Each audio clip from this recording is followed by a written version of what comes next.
The room's a cell, and the picture, it's different for each of us. It can be beautiful or terrible, but we're all transfixed.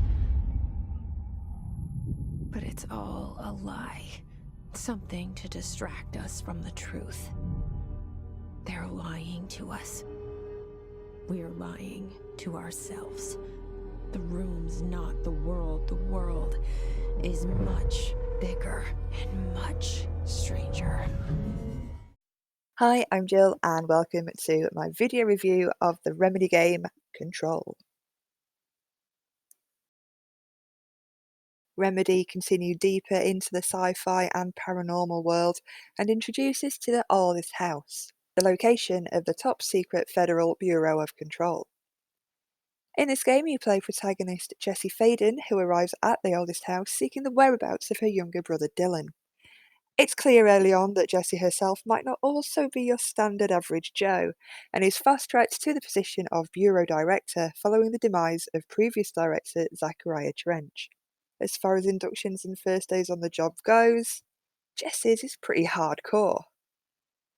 While the Bureau are seemingly specialists in the paranatural and extra-dimensional, they have definitely taken their research a step too far, and a hostile force known as the Hiss has infiltrated the building and is making most of your recently inherited workforce chant the world's weirdest poem.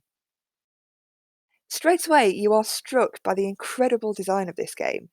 The oldest house is part 1960s Mad Men and part non-Euclidean nightmare. It's an amazing thing to look at and one of the most filmic games I've ever played. I love the mix of gameplay and live action, and happily sat and watched all of Casper Darling's information videos. And these damn creepy things. Hey, Meg!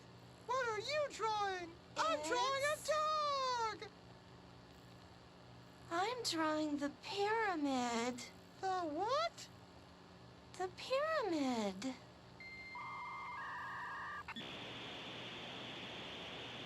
The gameplay is also pretty crazy and can be frantic at times, as the creepy floating possessed staff descend and absolutely wail on you.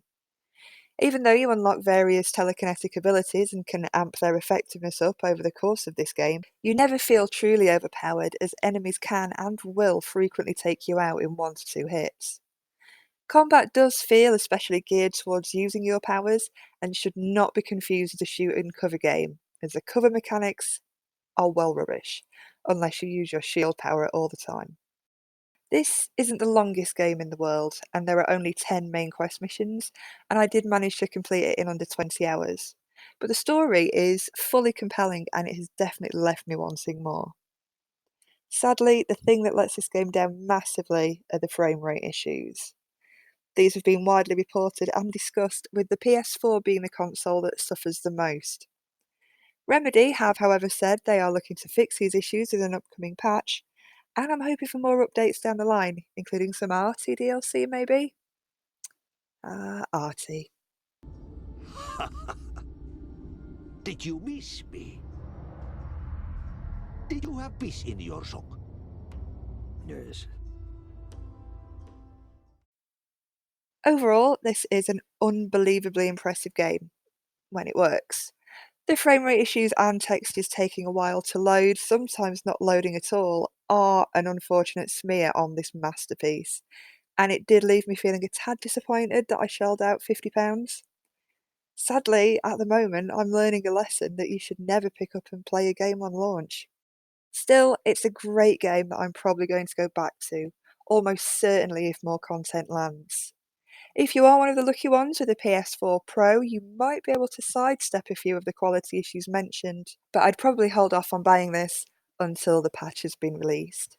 I will now leave you with one of the most outstanding segments of this game, which actually was almost worth £50. Thanks for listening. Let's go.